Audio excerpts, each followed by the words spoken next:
Well, hello everyone. My name is Davis Shoulders. I'm the events organizer at Union Ave Books. And we are so excited to have my friend and local author, Victoria Raschke, here to talk about her newest book in the Voices of the Dead series, Strange as Angels, with these like beautiful new covers. You gotta check that. Just take a moment. Oh, I can't get the lighting right. They're so beautiful. Um, anyway, I'm so excited that you all could join us today in this virtual format. We know we're adjusting and trying to figure out everything during this time, but it seems to work pretty well. I think I've done about like 10 of these now, and so hopefully the experience will be smooth and enjoyable. Not what you expect to launch a book in a pandemic amidst everything else going on, but sure am excited to have a great conversation here, regardless. I want to make a few announcements before I start introducing Victoria and we go to the reading and everything else. First off, I just want to say from Union Ave Books perspective that we had been holding off on delaying opening, but starting tomorrow, we're going to be booking browsing appointments.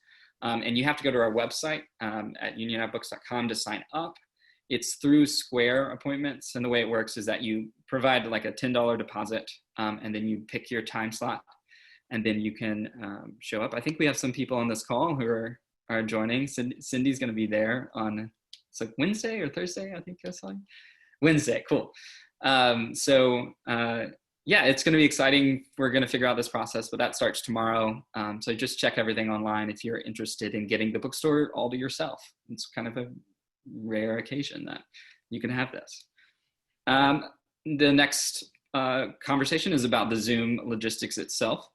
First off, I would like to record this session, but I want to ask permissions first. And the way that the recording works is it only records the speaker's view.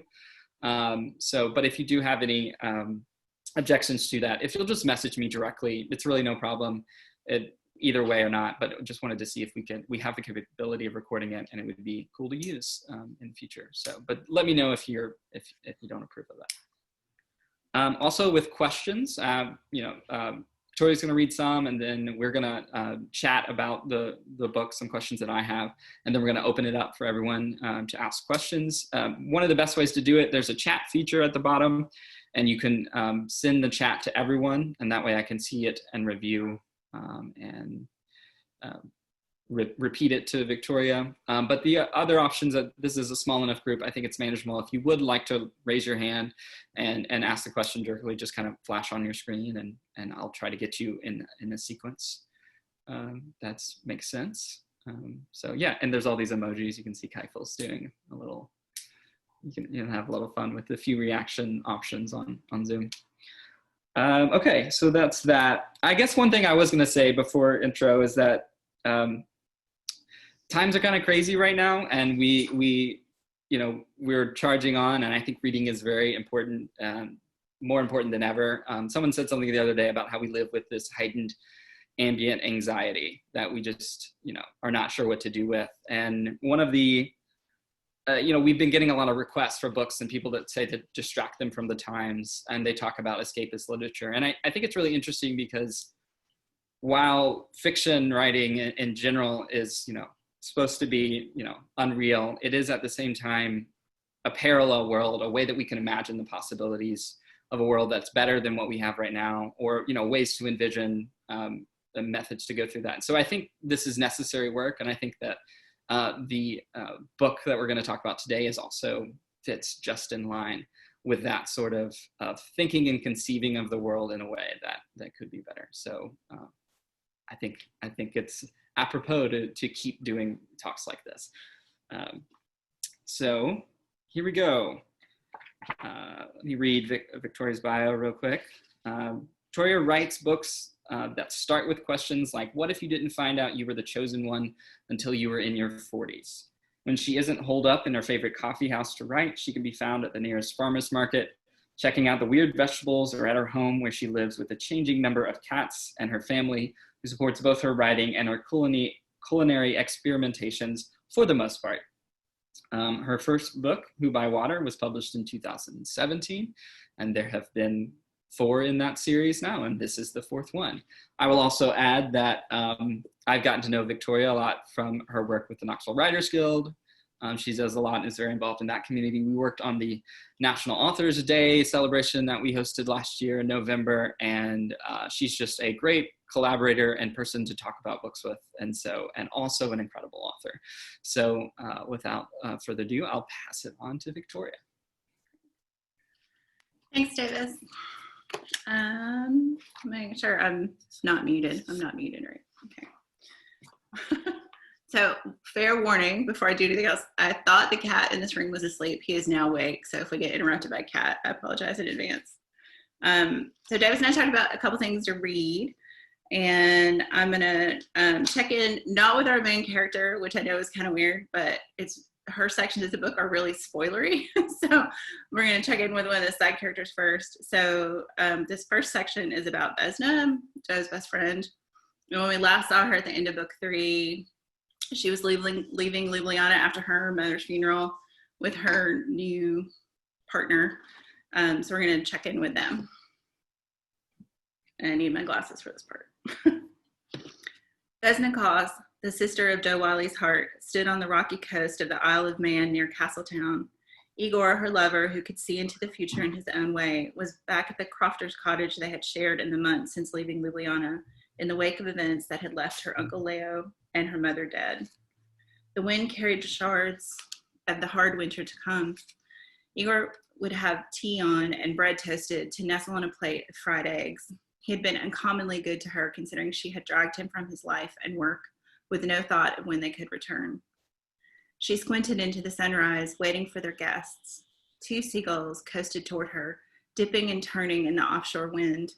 The morning light reflected on a golden chain that tethered the 2 birds together.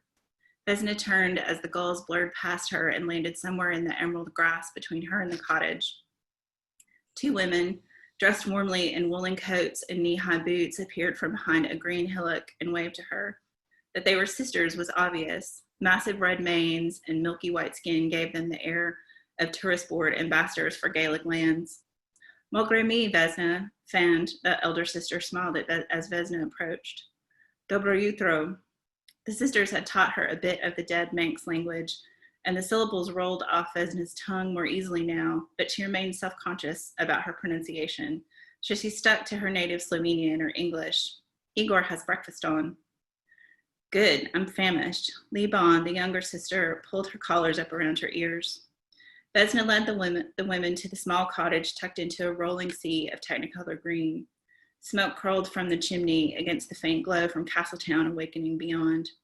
The cold had found its way into every gap in her clothes, and she was grateful for the fire Igor had stoked into a comforting crackle in the grate. Fand and Liban hung their coats on pegs by the door and went to the hearth to warm their hands. Igor scooped Vesna into a hug against his lanky body and landed a kiss near her ear with a whisper. Are you going to settle this today? Vesna nodded, pulled away, and bade their guests join them at the scrubbed farm table for breakfast. Antony mewed at her from under a chair and turned up his black and white face. Did you feed them? Yes, but not eggs and bacon. I'm sure he and Cleo are more interested in our breakfast than whatever mystery meat is in those cans. Igor intercepted Cleopatra, the orange tabby, as she leapt onto another chair and made aim for the table. The cat's arrival had been a surprise. Dushan had arranged for Antony and Cleopatra to go to a long-term sitting service when she and Igor had left Ljubljana in the early summer. She had said goodbye, thinking she would never see them again, but within days of finding and renting the cottage, still following Dushan's directions and holding passports with unfamiliar names, a blonde mountain of a woman had arrived, balancing herself with a carrier in each hand. Liban and Fand laughed as they took their places at the table. Fand spread her napkin in her lap. I'm sure a little egg couldn't hurt. No, but they won't leave you alone if you feed them. Igor deposited Cleopatra on the tidily made bed in the corner and joined them at the table. Vesna had surprised herself with how quickly she had grown accustomed to the cottage. It did have a few modern conveniences. She wasn't up for no electricity or an outhouse and was happy the place had been connected to power and water and had a serviceable if tiny bathroom added in what had to have been a lean-to. Vesna poured them all tea and dug into the hearty breakfast Igor had put together. It paid to lay in some fuel to get through the increasingly colder days.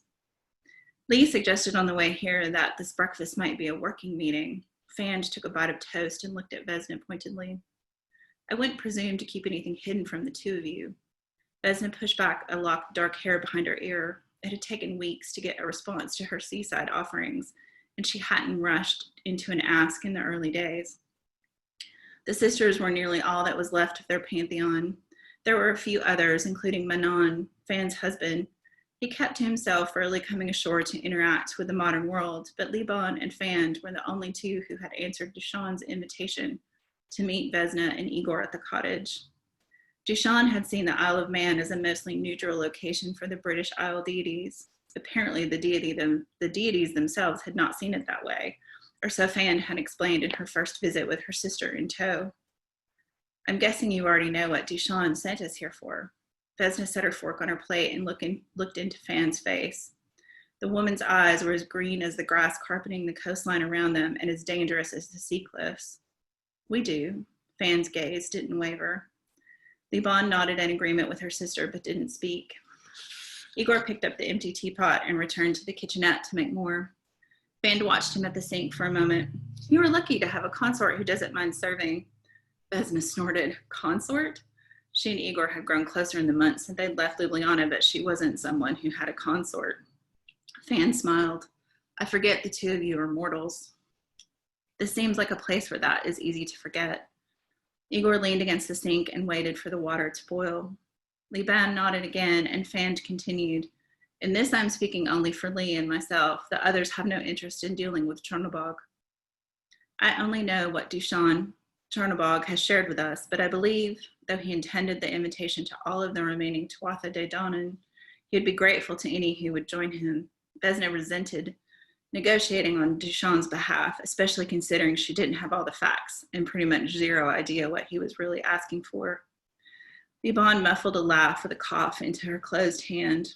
He should be. I don't think he really understands what he's asking of us or the others. At mention of the others, Vesna's thoughts tumbled out to the unknown whereabouts of their circle of friends from Ljubljana. She had believed them all dispatched on their own missions or fool's errands. She hadn't heard from anyone else, but she sensed they were having similar luck to hers and Igor's. Being a seer was doing her precious little good in her current circumstances. What does Chernobog expect will happen if we, or anyone else, join him? Fand finished her eggs and swiped her toast through the last of the yolk pulled on her plate. Our time has passed. Vesna shrugged. Duchamp, it was difficult for her to think of him as Chernobog, had given them only the smallest amounts of information, enough to get them to the next place or to the next step in whatever plan he was devising.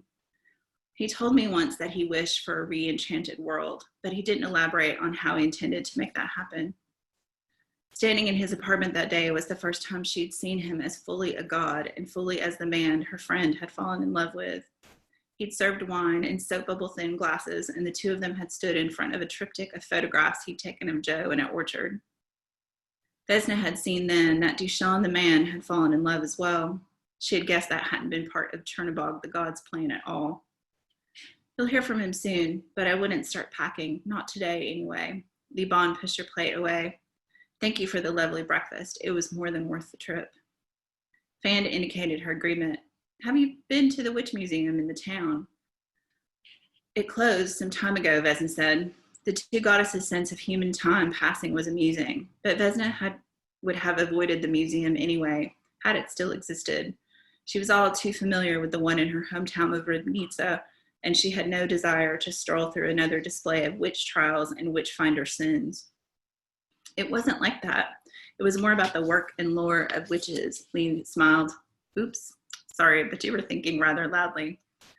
On the sisters' first visit, there had been an agreement that hospitality on both sides would be offered without strings attached, and that the two women of the Tuatha De Danann would not read Vesna and Igor's minds. They had been true to their word until then, or so Vesna believed. She couldn't blame Liban. Feelings about her family's crimes tended to crowd out any other thoughts she could have, and now that the title of Witchfinder had fallen to her, it was on her to make amends as best she could. It's fine, but you haven't said anything about what I should tell Duchamp when he turns up. Vesna looked across the table for some measure of support from Igor. We haven't. Fan drained her teacup and set it back on the saucer, because we haven't decided. Let's finish this tea, then I think we could all use a walk. Igor poured another round before Cleopatra made a second attempt at the table. Right, so that was from chapter 2, and we're going to share to chapter 20, and we're going to check in with Vesna again, and this is a little bit more about the kind of where the books have all mostly been set in Ljubljana, so you get a little bit more of that, and kind of a little bit more about Dušan's plan, I guess. Vesna felt the earth quiver under her feet, and she braced herself against the stones of the arched doorway that led into the courtyard of the building in which she lived and worked. The motion felt like standing on a duvet as it was being shaken out across a bed. Earthquake? Blast? She didn't know, but she could hear distant screams and the unmistakable sounds of glass shattering on the scale of windows, not wine glasses. There was no one else left in the courtyard. Everyone who had come to shelter in their enclosed corner of the city was gone, and she didn't know if she was the lone survivor or the person who had volunteered to stay.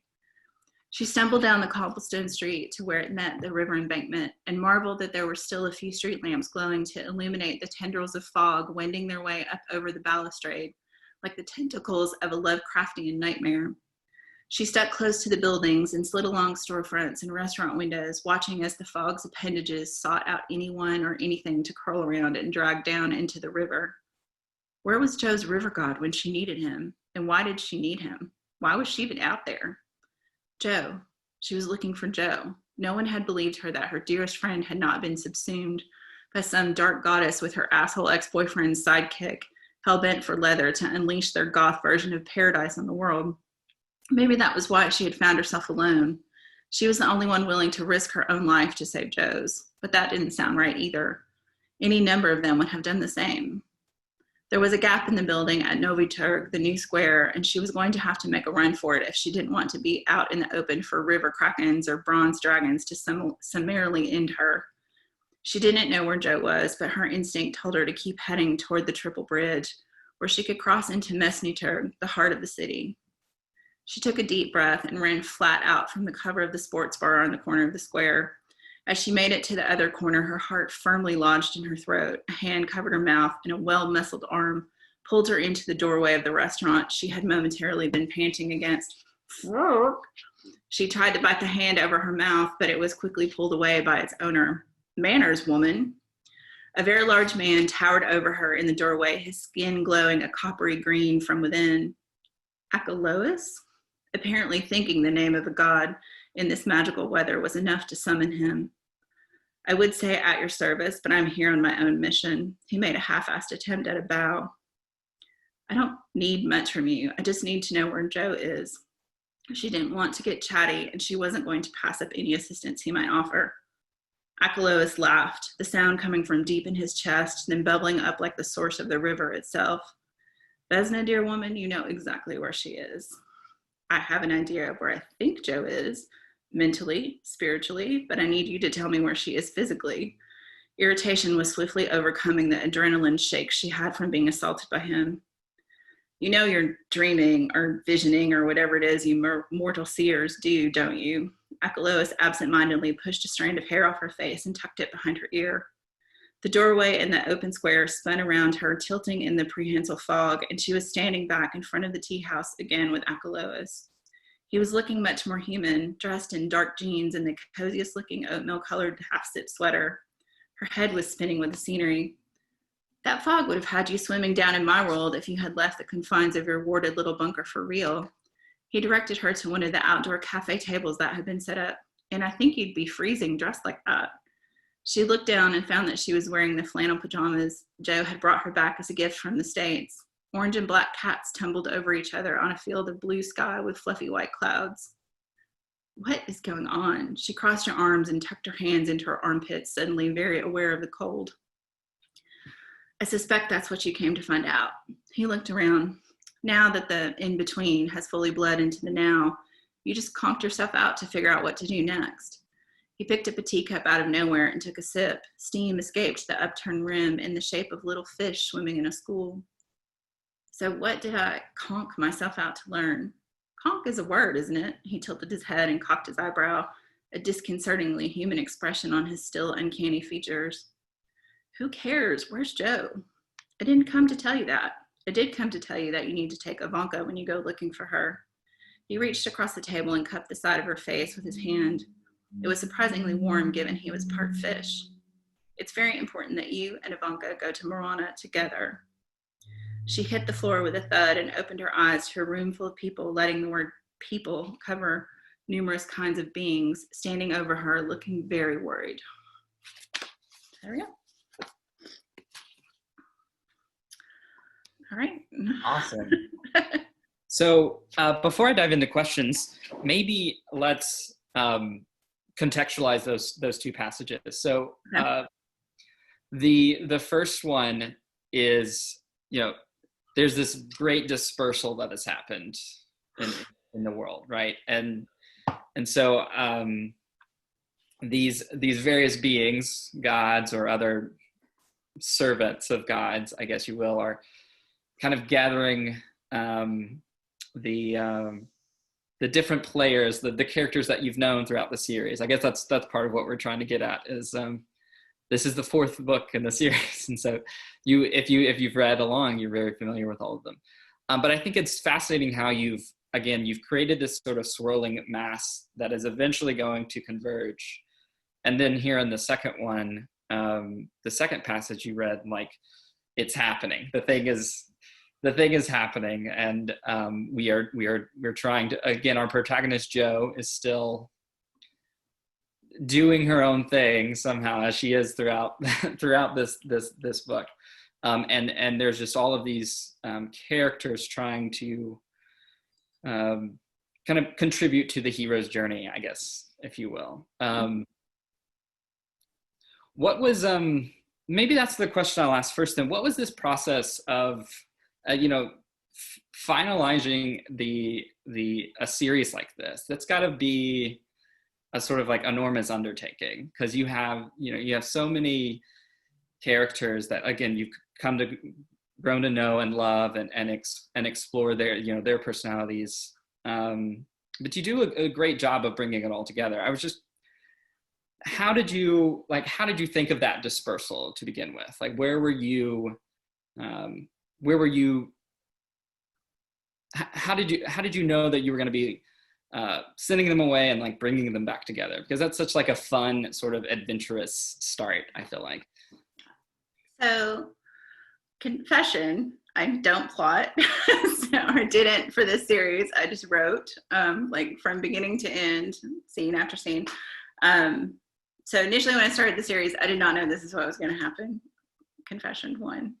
But once I figured out that, in order to kind of tear the world apart, you had to send everybody out and then bring them back together to fix it, which was kind of the point of the fourth book. So I didn't know where I was going to send them initially, but one of the things about like where Slovenia is in Europe is it's a crossroads. It was kind of the last frontier between the Ottoman Empire and the Habsburg Empire, and it was on the spice route, and it was, at one point it was part of the Veneto, where Venice is, and it was part of the Venice city-state. And so it's always kind of fluctuated it, until the 90s. It wasn't even its own country by itself. It was always part of something else.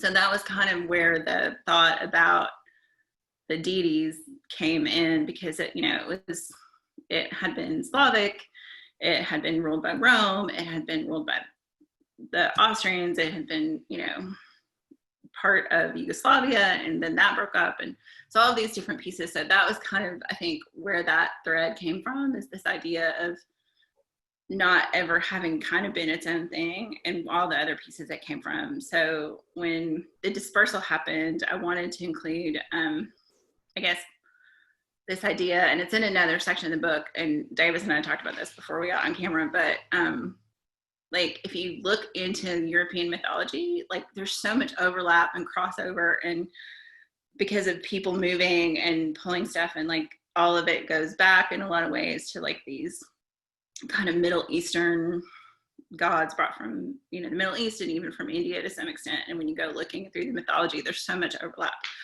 So how do you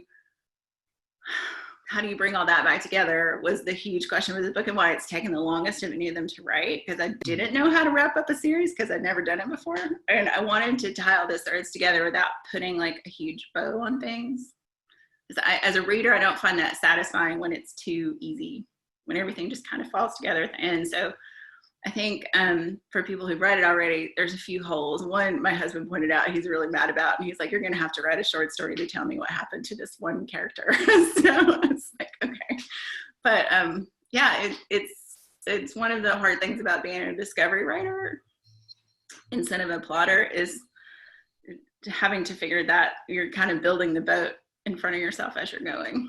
So. Yeah, well, you feel the strength of it. Like you just feel it growing. And it, again, we're trying to prevent spoilers, but there's people, in France, there's people in the British Isles. There's these different, it's kind of like everyone is taking a breather, and these various deities, which also that was like, I talked about there, it would be cool to have a compendium of like, you're creating your own mythology in a way by merging all of these, because it's like hard to tell, like, is it Celtic, is this pagan, is it Roman, is it Greek? They all have these old lineages that like they just offhandedly remark at, and they have their names for the like god names for everyone. And so it's you just get this like density and weight of like the underlying world. And that's what I was curious for you, because I'm, like, this is someone who, when I was thinking, I was like, whoever wrote this has an understanding of mythology. And if not, they have like an insane curiosity for that. And I was just curious, where did that come from in your life or in your research for writing? I've always kind of been obsessed with mythology since I was a kid. Like I was really upset, and there's a couple lines in the book about it. I was really upset that I never got actually taught mythology in school, which I think, more classical education's allowed for, but I never really got it. So I read a lot of books and have always been kind of interested in that pagan aspect of things, and, what came before Christianity, and how pagan gods and deities and have, became saints, and then these kind of folk saints in the world. And when I lived in Slovenia in the early 90s, they were just coming out of communism. And so there was this resurgence of kind of protecting all the Roman places in the city. They have an ancient Roman wall in this town, this little house on the edge of town that's very well preserved. And so they were just kind of recapturing that. But when I lived there, like you could just walk through like this one part in the park, and there were just these Roman sarcophagi just laying in the park, like half open and broken. And I was like, how weird to live with this every day and not even think about it, to just like walk your dog by it or whatever. So that was weird. And then, personally, it's just of interest to me personally, just from my own like spiritual path of like what all this means, that everything is connected, and where things come from, and what you believe and why you believe it, and how you explain the world through it. So I think that was the piece of it. And I wanted to be careful in the book though, because though there are definitely people today now who these gods mean something to, these what we consider old ancient gods, and there are people who think that's mythology and bunk or whatever. And then obviously current religions. I wanted to be respectful to everything. And so that was kind of important too. But it's, I don't know, I think I've just always been fascinated with how we use our religion or gods or whatever to explain the world. And I don't think it's always that simple. Like, I don't think ancient mythology is just how people explain the world to them. I think that, there's more to it than that.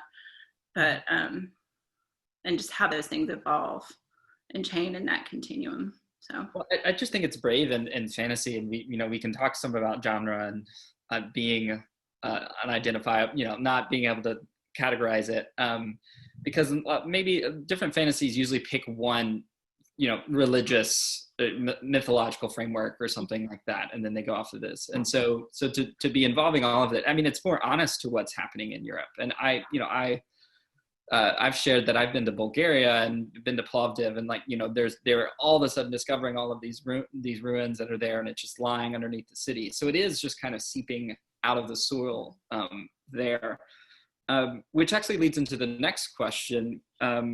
In Ljubljana, which again you went to visit, like how does that how does the place itself, and not only that place, I wanted to mention, we didn't read it, but there is a famous renegade tea house, which is sort of the centering of all of these characters throughout the books.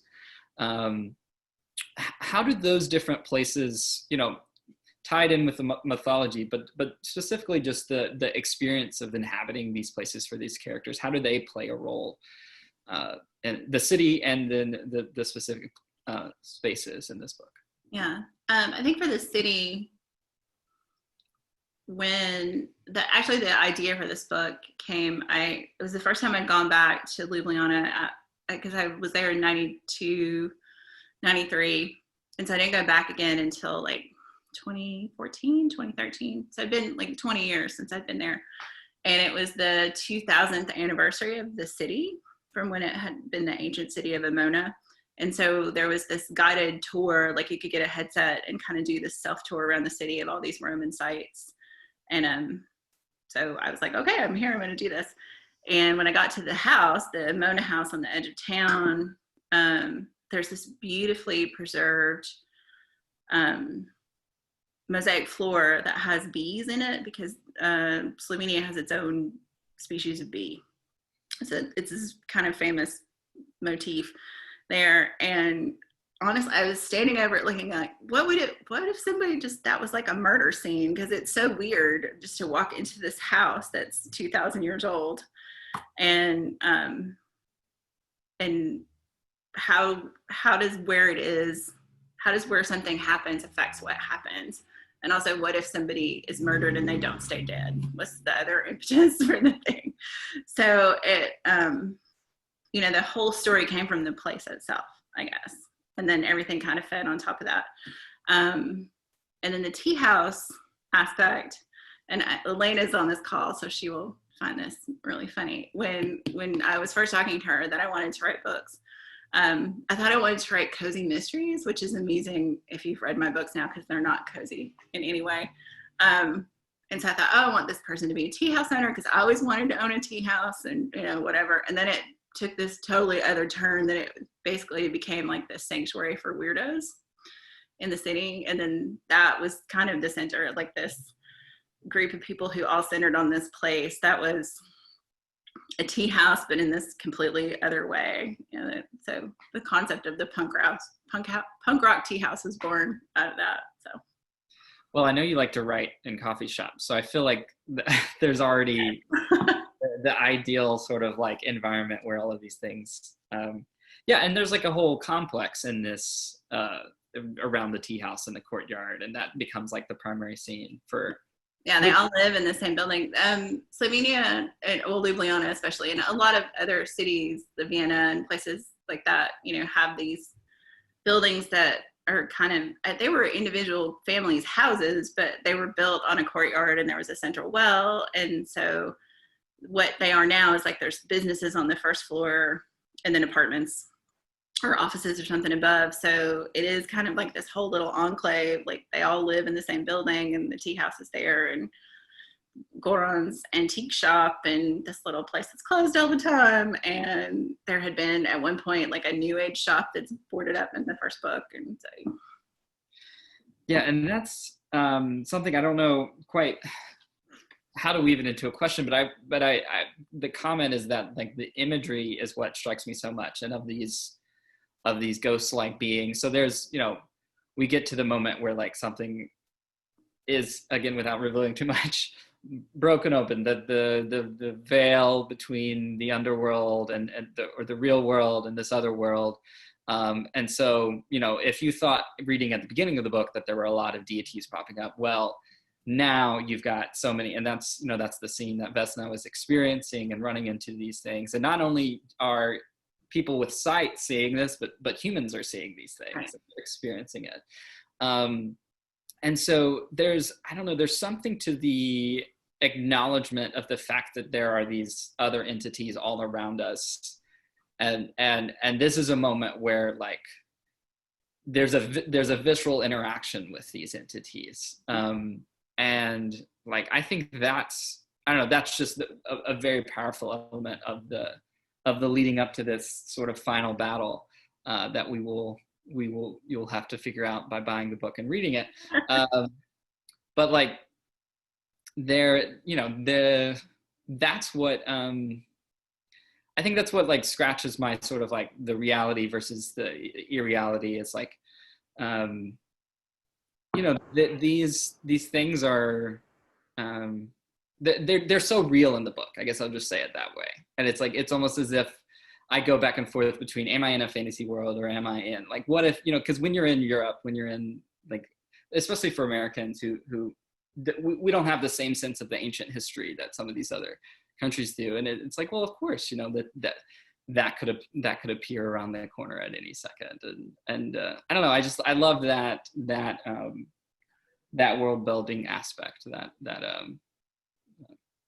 you do so well in that. So again, just a comment. I couldn't really make it into a No, I think that is like, and that was definitely, I mean, I went to Europe the first time when I was 18, and I'd never been on a plane before. It's like, first time I got on a plane, I go to Switzerland, and I'm in Zurich, and that was the realization that when you walk into a place that's 1,000 years old, like how many things have happened there, how many people have walked through there, and it is all kind of still there when you think about it that way, I guess.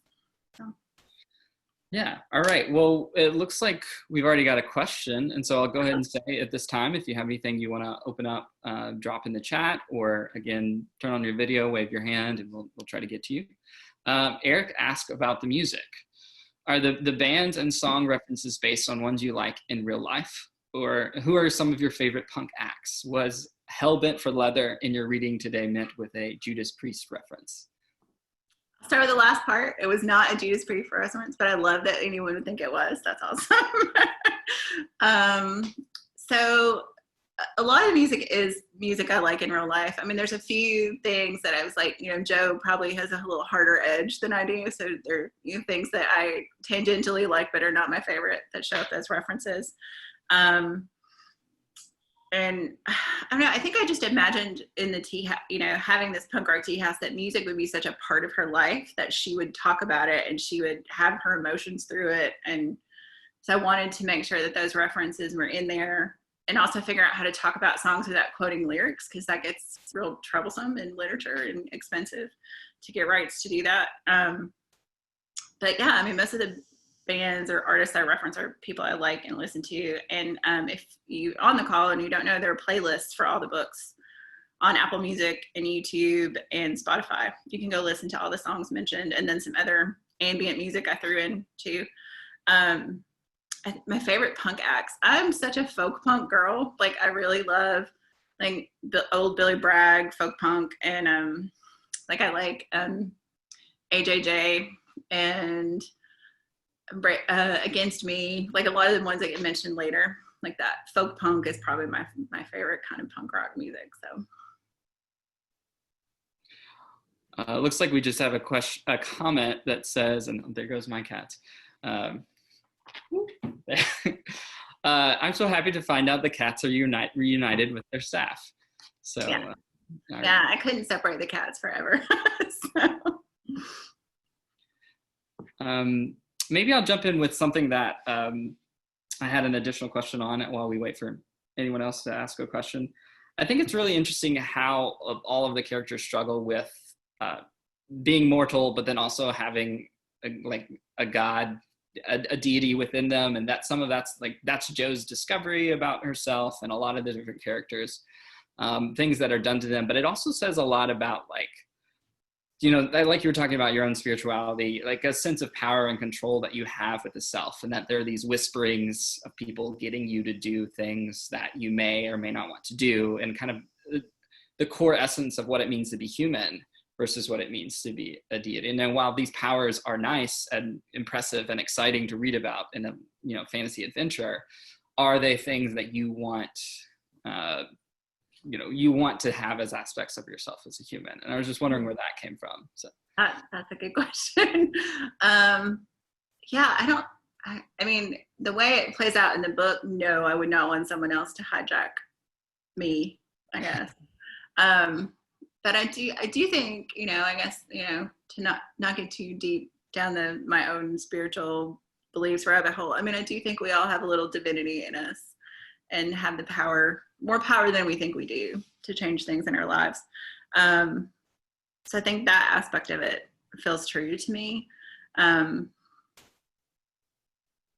I guess it is a fantasy novel, and I don't want it to pretend that it's high literature in any way, but I do think there's an aspect of that, like these different levels of who you are with different people to some extent, and whether that's with yourself or, you're one person you are with your family and you're someone else with the person you love, and, so that can definitely be part of it. But yeah, I think I like the idea that we all have more power than we think we do. I don't want that necessarily to mean I don't get to be in charge of my own body. So.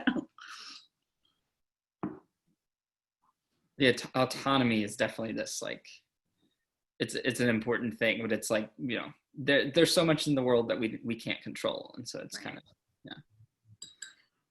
Do we have any other questions at the moment? I can keep a few more coming to round up the hour, but I'd love to hear from you all. Oh, there's one. That's one. Yes. Mainly it's my question to Victoria, because I have a slight addiction problem. I started to read the first book like out of obligation, really. Keifel knows that. The wife of one of your best mates wrote a book, so you feel you have to read it. And then kind of 3 pages into the first book, I was gone, right?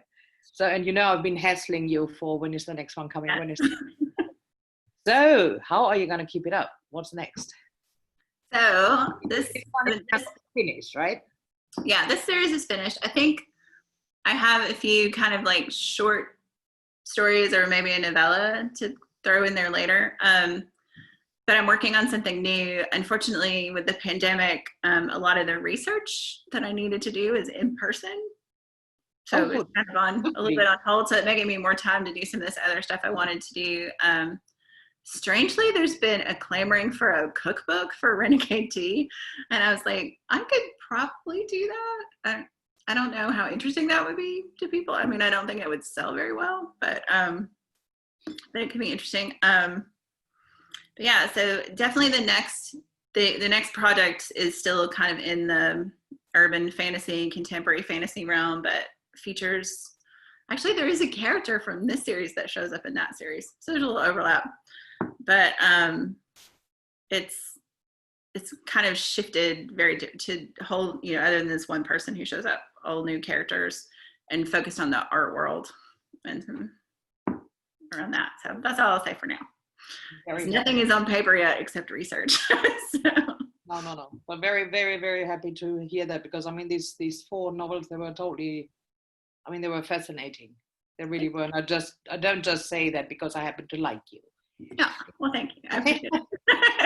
I still want that recipe for the what was that, pink pepper shortbread. Yeah, that's the one. On it. So the cookbook apparently does have some legs. Okay. Recipes is okay. And keep the stories coming so I can read while I'm consuming the shortbread. Sounds good.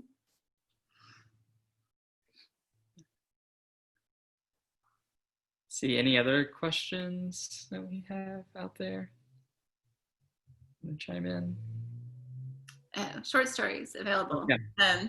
So there is one short story now that falls between book 2 and 3, and it's a free thing. If you join the newsletter, you get a copy of it. It's A Wand Needs a Witch. I wrote it for an anthology that was to support the American Library Association. That was like a Halloween release a couple years ago, but I own it now, so I can give it away for people who join the newsletter. Cool. Yeah, someone's asking about a link. Yeah, let me see if I can grab some of those. Keifel maybe I'll do that. Yeah, and I mean, it's victoriaraschke.com, and you can join the newsletter on the bottom of the page. That's the easiest way to get it. I was also going to post the link to the book if you haven't gotten it already. And let me just get to that real quick.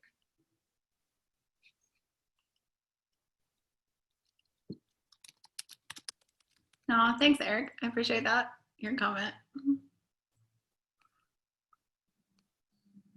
I wanted to also take this time to talk about, so this is the first book that you've published on your own. You were with a different press before, and then you decided to figure it out on the own. If you wanted to talk about 1000 Volt Press a little bit, I would love to hear about that. Yeah, so I published initially with Griffin Inc., which is kind of a hybrid publisher in Nashville. So it was still a little bit like being self-published, and then I paid my own editor, and that they did all the listing and a little bit of advertising and promotion, and just with life and things restructuring, it gave us an opportunity to kind of bring everything in-house. We had already thought about doing new covers for the books, so it was just a good opportunity. So we now have the rights back for all 4 books. And with Keifel, we decided we would start our own press, 1000 Volt Press, and several people have asked where 1000 Volt comes from. And it's, if you write 1000 Volt out, it's KV, so it's Keifel and Victoria. It's not, any real deep reason other than that. But there are some lightning bolts in this book. There are some lightning bolts in the book too. I don't know how many volts a lightning bolt is. I think it might be more than 1,000. So, and Keifel had worked for Ingram Spark back, like before it was even Ingram Spark, when it was Ingram Print on Demand when they first started, when we lived in Nashville. So he'd done book covers and layouts and all that. So we knew we had enough expertise in-house to do a lot of it. The part I don't enjoy is the marketing part, which I think most writers hate anyway. So we knew we wanted to start the press, and not just to publish me, but we're also really interested in publishing other people, especially people who may find it difficult to get their foot in the door in publishing. Specifically, with Keifel's background and my background, we really want to publish people from Eastern Europe and from the Caribbean, especially like LGBTQ folks and women and just folks who, publishing is not always a welcome place for people in the margins. So we want to make a place for that. And obviously we're tiny and there's not a whole lot we can do, but it would not be, we hope to pay for the editing and all that would be on us. So we would really be making a space for that. So we're looking for our first book right now to publish outside of mine and see where that goes. But it's exciting and a new venture. And, for Keifel and I, it's a little bit, I don't know, when we were dating, we kind of joked about, I was working in television and he was working in advertising, and we joked about starting our own media empire. So this is our very first step in starting our own media empire.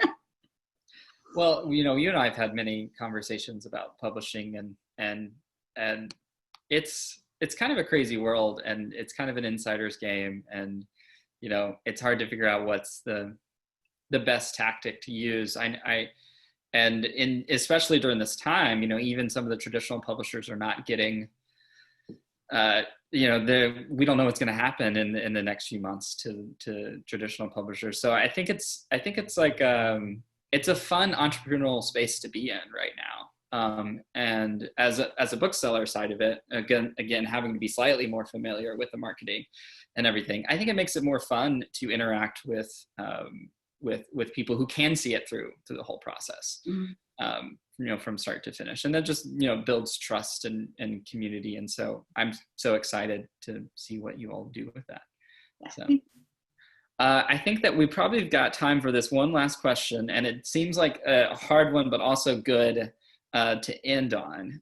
It's like choosing your favorite child. It's impossible to answer, but which is your favorite book in the series? So story-wise, I'm really partial to book 2. It's kind of the story that's closest to my heart, I guess, in the series. And Keifel's favorite is book 3. So, but mine is definitely the second one. It was emotionally the most difficult one to write. So. Well, there you have it, book 2. That's the favorite. Yeah. But still read book 4, especially now. Well, Um, I mean, things happen in book 2 that definitely end in book 4. So okay. Or do we have any last lingering thoughts, comments, or something before we sign off here, this virtual space? Well, again, thank you all so much for coming. Again, I want to reiterate, not only I put the link to the newest one, but if you want to check out, buy all 4 of them. Like I said, we've gotten all new covers. Kaifu will be running the books into the store, if we run out, if you order online. Really love to support Victoria during launching a book in a pandemic. I just feel like anyone that launches a book during a global pandemic deserves, massive praise and support at everything. So it's incredible. So anyway, thank you all for coming, and I hope y'all stay around and find out any other events that we have going. As always, we'll post them on our newsletter and on Facebook. So hope to see you soon. thanks everyone for coming. I appreciate it.